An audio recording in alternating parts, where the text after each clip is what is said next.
you today, Neil and Ash. Thank you. I've lost my notes. Thanks for saving me. Cheers.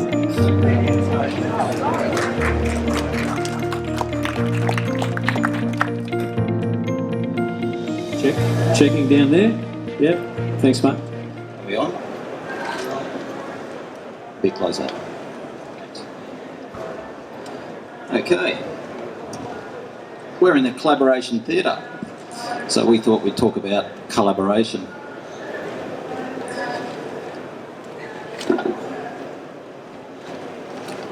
Neil has just mentioned, Managing Director for Mandarin Partners, but in context of what we're going to talk about today, Neil was appointed the Project Director for Business Transition for the Kestrel Coal Resources project that we're going to discuss.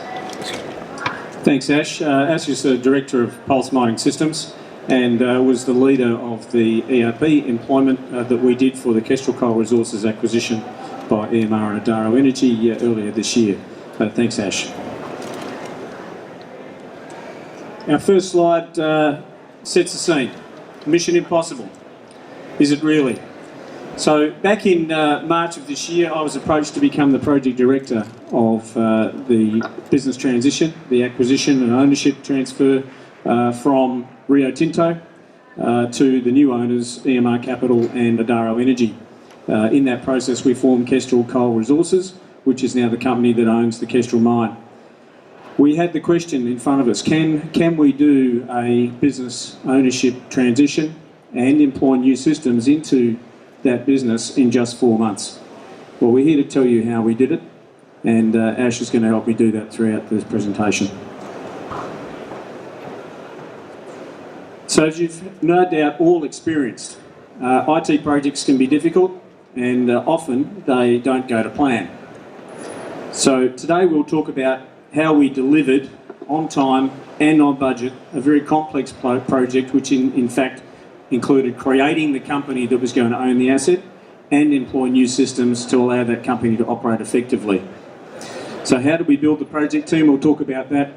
How did we achieve the business system transition? And we're going to also talk about how to quickly shift any business towards the digital mine, and in the case of Kestrel, to drive it forward to their goal of becoming world class. So the business transition challenge. So back in March this year, I got a phone call from Peter Smith, who was going to be the CEO and is now the CEO of Kestrel Coal. We started back then with 3 of us sitting around a table in Brisbane the morning after the deal had been signed at midnight between Rio Tinto, EMR and Adaro Energy. We had the CFO who was going to be there for the transition, the CEO Peter and myself. We started from a clean sheet. We started with a small table in the Macquarie Bank office in Brisbane. We found the people, we developed the org chart, we made up the company name, we created the brand. We had to find an office. We built an IT system from scratch without a lot of help from Telstra, but we did it anyway. And we also had to find an ERP, deploy it, and take all the history from SAP into that new system to allow the business to continue uninterrupted. This was very important also because this was EMR Capital's first foray into the coal business, and it was Adaro Energy's first investment outside Indonesia. So it just had to work. So we started by building a high-performance project team. So Peter Smith, our CEO, mining professional, had been around the industry for a long time, and we'd worked together in Western mining in the 90s in the nickel business. I'd also worked with the EMR Capital boys when they were all in Oxiana back in the early 2000s. So a lot of people knew each other very well and knew what to expect and what was going to happen. Almost all of our team members were selected from our personal networks. We didn't have a massive recruitment program. We didn't have time to go through a massive recruitment exercise either. If they didn't come from our personal networks, known and trusted individuals, they were recommended by people from our personal network, and that made it a really fast start for us. But it was very important that we set the scene for everybody and made sure the expectations were very clear. So we came up with the first policy, which was the NDP. This is the no dickheads policy. And I tell you, it worked. The second policy was the no passengers policy. Everybody on our team was on the team. There was nobody hanging around the edges and no one getting carried. Everyone was in, everyone was committed, and everyone was focused on successful outcome. The next problem we had was that we had a big focus in that Rio Tinto's SAP is highly customised. So even if we had chosen SAP, we would have to have significant modifications because of the way Rio had designed their systems, and that's perfectly okay for them. But we only had 4 months to do it. We did look at SAP, we did look at Pronto, and we did look at Pulse. But Pulse was the only software vendor that gave us the confidence that they could deliver a business package that was complete, could meet our implementation timeline, and also gave us a realistic cost. All up, it was about half of what SAP offered to do less. The support and engagement we had from Pulse throughout the process was absolutely crucial. Thanks, Neil. The whole idea of collaboration is not new to us. I'm just going to play a short video which is going to give an example of how we were able to do collaboration with Centennial Coal and our Pulse Analytics offering to their benefit. So I'll just kick this off.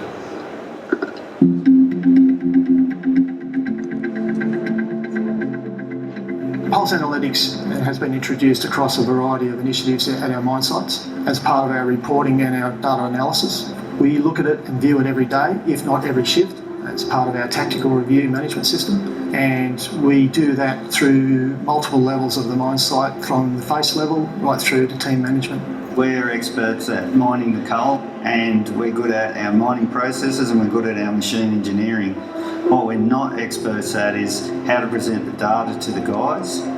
Where Pulse Analytics have been great for us is the expertise in that area of how to present and represent that data to best effect.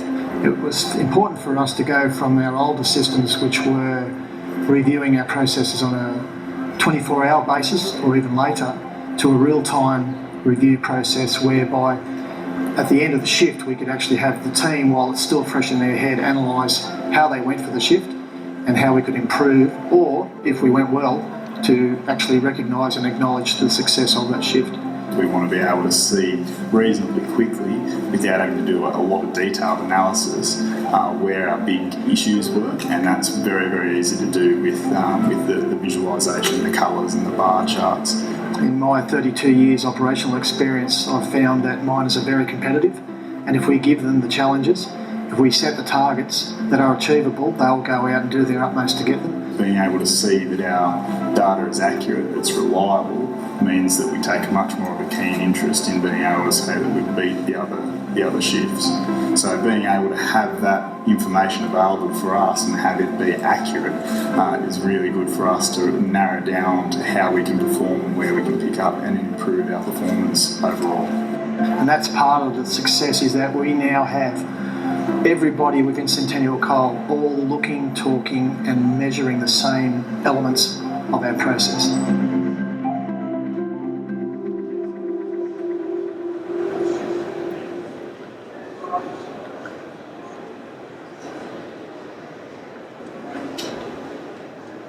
So what does that actually mean for Centennial?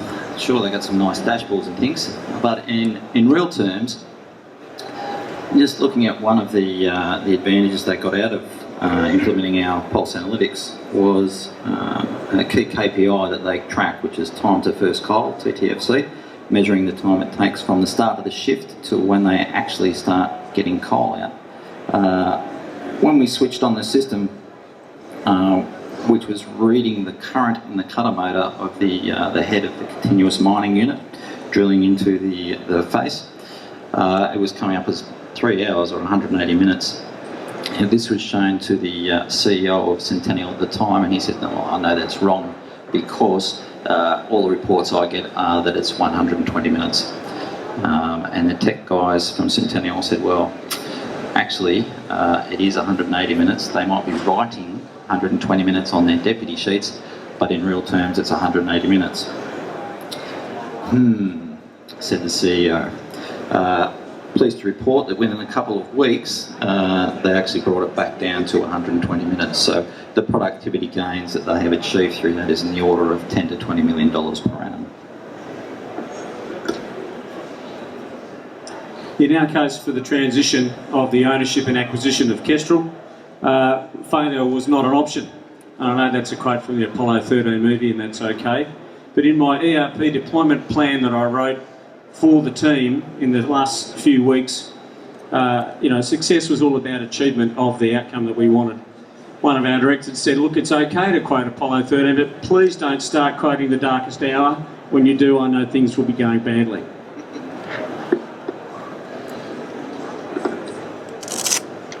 We've all seen this chart. We all know about the major stages of teams and how they operate.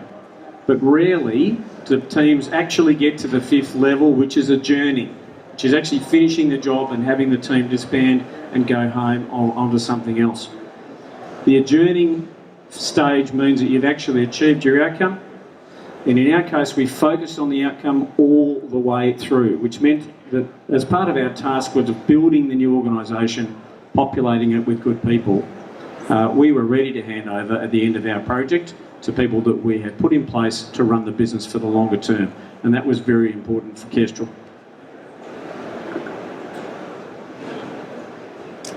So how does collaboration make impossible achievable? Because there's a lot of people that said we couldn't do this in 4 months. In fact, some of our team members felt the same way until a few weeks after we'd done it. Pulse was embedded as an integral member of our project team. They weren't a contractor distant by miles and never seen. They were at every weekly meeting, and we spoke every day. So I was able to pick up the phone to Ash and say, Ash, this is important for us right now, and I need it done, and he'd get on it. Equally, if he had a problem with something that my team needed to do, or indeed that we needed from Rio, he'd be on the phone and we'd be on the job. And we were totally involved with that. We were totally committed. And felt like we weren't a client or a Mets and a miner partnership. It felt like they were just a true team and there was no boundaries between us. So the collaboration was daily, right? I expected Pulse to give me a daily sit rep on what they were doing. They gave me a weekly report on what they'd achieved and the weekly look ahead. And I expected that of all of my team members to make sure that we got to the end, which of course we did.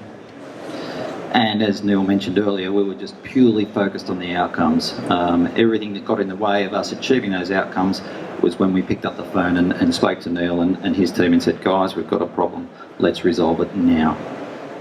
So we started thinking about this actual integration in February of this year, and we actually took control of the business on the 1st of August without interruption. We went onto the site first thing, 5 o'clock on the 1st of August, and said to the miners going underground, we're now the owners, it's fantastic to be working with you, start your shift.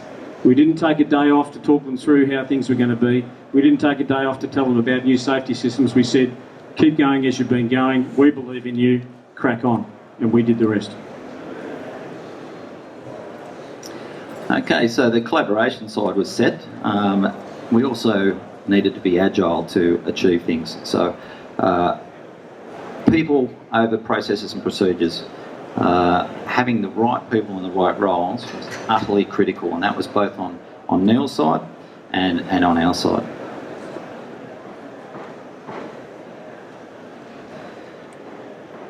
As you've all probably no doubt experienced, applying or even inventing rigid processes instead of just getting it done is always going to get in the way of collaboration and teamwork.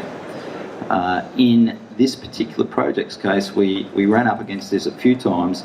The vendor was rigidly applying their processes and steps and approvals and things like that the whole way through the project, and they did cost us a lot of time, they cost us a lot of effort, and they also cost us a lot of money. But in the end, that didn't allow us to not achieve what we were doing. It just would have been a hell of a lot easier with a lot less midnight oil being burnt. So the Agile Manifesto, straight out of the Software Development Handbook. Individuals and interactions over processes and tools, tick. Working software over documentation and process maps, tick. Customer collaboration, daily. We didn't ever sit down and haggle or argue over a contract throughout the whole period. And whenever Neil picked up the phone and said we've got an issue or vice versa, we just resolved it without allowing anything else to get in the way, such as yesterday we said we're going to do this, well today things have changed so we're going to move. And none of this detracted from us trying to achieve the goals, which still always remained the same. So another aspect of the project was the larger the project in IT, the more likely it is to fail. There's a document called the Agile Manifesto, which was written back in 2013 by the Standish Group, which was quite an excellent document, and it basically proves that smaller projects are much more successful. The way we did that was to break the overall project up into small chunks in the way that Agile works. And this was done on both sides. So we had stream leads on both sides of the organisations, one for each module effectively, and each one of those was treated as a separate project that ran in parallel to give the overall project delivery. And just some statistics to back that up out of the Standish document. The numbers suggest that what we were doing was the right way to go. It's all backed up, so who are we to argue with that? So the top 4 contributors to small project success. Doesn't matter if they're complex, but if you treat them as small individual projects, you will contribute to an overall end goal. Executive management support is absolutely crucial. And I mentioned before EMR and Adaro. They had Peter Smith in the room from EMR, sitting across the table from me in the same project room as the whole project team. We had a director from Adaro sitting in the room with us as well. We had Pulse either in the room or on the phone every single day. And Ash is a director of Pulse, and he had 3 other directors who were as deeply involved as he. And that meant that we could rely on the backing from the owners and from our collaboration partner. We had extensive user involvement, both from our project team and, as time went on, also from Rio Tinto. So we were able to get people out of Kestrel Mine into our team to work with us to understand how the business operated, which then allowed us to work out how Pulse should work for the business and design it and implement it appropriately. And that user involvement is very important. We optimised by doing things in chunks and delivering it in real time as fast as we could. We checked it, we tested it, we moved on. And we had the right people. We had the right people who were doing the right things at the right time. And occasionally I would get a little bit cranky from day to day, but you know, that's to be expected when you're on a tight timeline and you're expecting results from people. But it worked. So here we are. We've built Kestrel Coal Resources. We acquired the mine from Rio Tinto. The move towards the digital mine, which is the ultimate goal here, started with the implementation of the Pulse ERP. To get there, we formed a high-performance project team.